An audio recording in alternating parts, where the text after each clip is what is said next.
بسم اللہ الرحمن الرحیم الحمدللہ رب العالمین والصلاة والسلام علی رسولہ الکریم وآلہ الطیبین الطاہرین المعصومین المنتجبین المہدیین المظلومین المعصومین الذین ذہب اللہ عنہم الرجس وطہرہم تطہیرا اللہم صلی علی محمد ولعنۃ اللہ علی اعدائہم ملعونین یومنا ھذا الی یوم الدین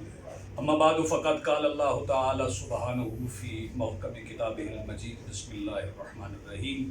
قل لا اسألکم علیہ اجرا الا المودۃ فی القربى۔ مومنین کرام، تحریک تحفظ اعضاء و ولا کی آرگنائزنگ کمیٹی یہاں پر موجود ہے اور میں بحیثیت جنرل سیکرٹری تحریک تحفظ ولا و اعضاء آپ سے مخاطب ہوں۔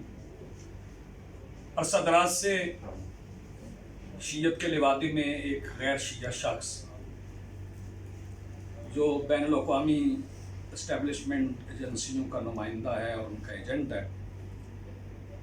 وہ مختلف مواقع پر اپنی اس پناہگاہ میں جہاں پر پاکستان کے حالات خراب کرنے کے لیے دہشت گرد تیار کیے جاتے ہیں، ان کی موجودگی میں کبھی خطبہ جمعہ کو عنوان بنا کر اور کبھی ملت تشیع کے کسی اہم ایونٹ کو عنوان بنا کر مختلف تقاریر سوشل میڈیا کے ذریعے نشر کرتا ہے، جس میں وہ کبھی ولایت امیر المومنین علی علیہ السلام پر حضرت سرائی کرتا ہے اور کبھی عزاداری مظلوم کربلا علیہ السلام پر زہر اگلتا ہے۔ پچھلے دنوں میں اس نے عزاداری سید الشہداء کو ایک ایسی عبادت سے تشبیہ دی جو ہمارے اہل سنت بھائی بجلاتے ہیں، جبکہ ان کا بھی یہ خیال ہے کہ یہ واجب نہیں ہے۔ ہمارے ہاں تقریر معصوم سے یہ ثابت ہے، علماء اعلام کا بھی یہی ماننا ہے، اور فرجہ الی روات حدیث نا کے ماتحت عمل کرنے والے تمام شیعہ نے حیدر کرار اس بات سے واقف ہیں کہ عزاداری سید الشہداء وہ واجب الواجبات ہے آئے مودت کے تحت، جسے نہ بجا لایا جائے تو اللہ تعالیٰ کوئی عمل بھی قبول نہیں کرتا۔ یہ آرگنائزنگ کمیٹی اور یہاں موجود دیگر تمام مومنین ماتمیان اس کے اس بیان کی پرزور مذمت کرتے ہیں اور ملت تشیع کو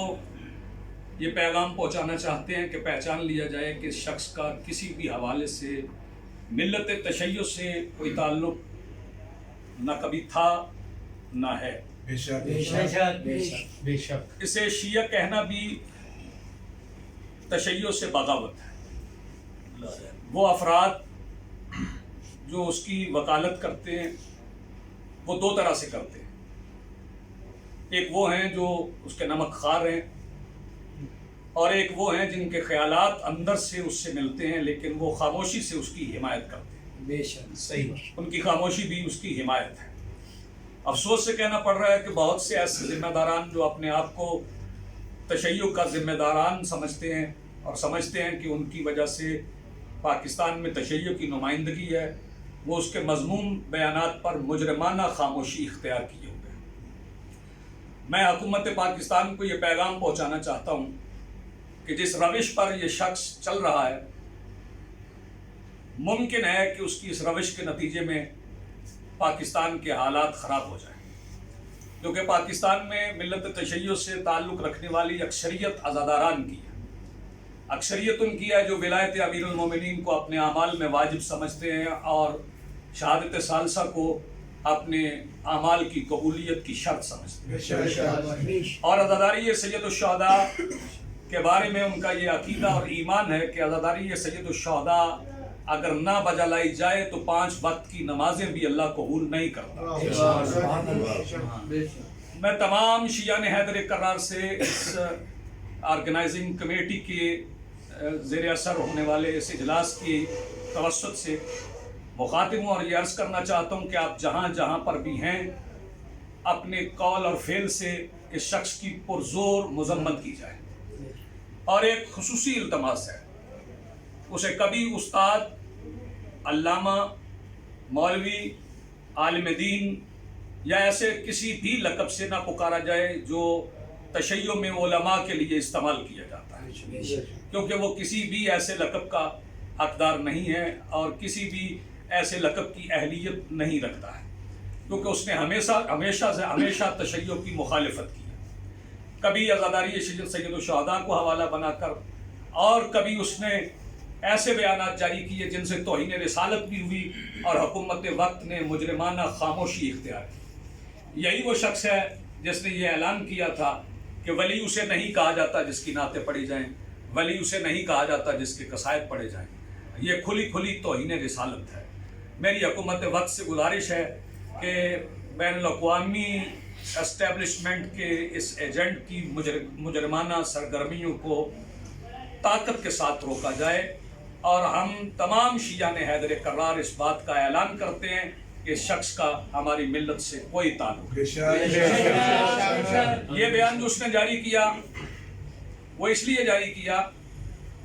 چونکہ وہ عرصہ دراز سے عزاداری سید الشہداء کے خلاف ہونے والی ریشہ دوانیوں میں شریک ہے اور سازشوں میں شامل ہے، اور ان سازشوں کا وہ سرغنہ ہے۔ یہ اس لیے اس نے جاری کیا تاکہ حکومت وقت کو یہ باور کروایا جا سکے کہ عزاداری سید الشہداء تشیع میں واجب کی حیثیت نہیں رکھتا، جیسا کہ شروع میں نے آئے مبارکہ کی تلاوت کی، قُلْ لَا أَسْأَلُكُمْ عَلَيْهِ أَجْرًا إِلَّا الْمَوَدَّةَ فِي الْقُرْبَى۔ اگر دوسرے مسالک کے لوگ بھی تشیع کے علماء کو اور علماء حدیث کو پڑھ کے دیکھیں تو انہیں اس بات کا پتہ چلے گا کہ اس آیت کی تفسیر میں عزاداری سید الشہداء ہی ہے۔ عزاداری سید الشہداء برپا کر کے ہی اجر رسالت ادا کیا جا سکتا ہے۔ اس کا مقصد صرف یہ ہے کہ عزاداری سید الشہداء کو اتنا ہلکا کر دیا جائے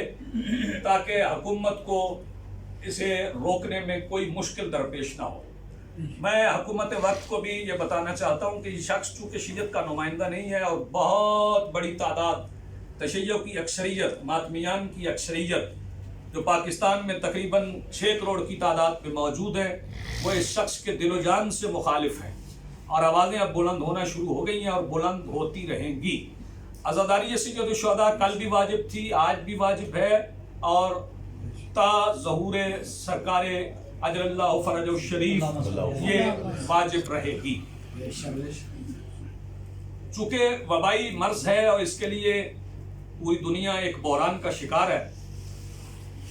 لاک ڈاؤن ہوا ہے پوری دنیا میں، اور پوری دنیا میں عبادات کا سلسلہ بھی کہیں کہیں رکا، لیکن نمازیں پڑھنا نہیں چھوڑی گئی، لوگوں نے گھروں میں بھی نمازیں پڑھی۔ ہم چونکہ عزاداری سید الشہداء کو نماز کی قبولیت کی بھی شرط سمجھتے ہیں، اس لیے ہم یہ واضح کر دینا چاہتے ہیں کہ ہم یہ سمجھتے ہیں کہ اگر ہم عزاداری سید الشہداء برپا نہیں کریں گے تو ہمیں نماز پڑھنے کا بھی فائدہ نہیں۔ یہ سازش جو کی جا رہی ہے یہ اب چونکہ کھل کے سامنے آ چکی ہے۔ حکومت وقت کو یہ پیغام پہنچانا چاہتا ہوں کہ جہاں پر مستحب عبادات کی اجازت دی گئی ہے، واجب عبادت کے لیے کسی کی اجازت کی ضرورت نہیں ہے۔ ہاں البتہ چونکہ ہم ایک ذمہ دار قوم سے تعلق رکھتے ہیں، جو SOPs اجتماعی عبادات کو مقرر کرنے کے لیے، منعقد کرنے کے لیے حکومت مقرر کرے گی، ہم انشاءاللہ تعالی العزیز اس کی پابندی کریں گے، اور انشاءاللہ اس کا باقاعدہ اعلان 11 رمضان کو کر دیا جائے گا۔ وہ مجلس اعضاء جو انشاءاللہ العزیز میاں ذیشان بھٹی صاحب کے زیر اہتمام پنڈی بھٹیاں میں منعقد ہوگی، اس میں باقاعدہ اعلان کیا جائے گا۔ وما علینا الا البلاغ۔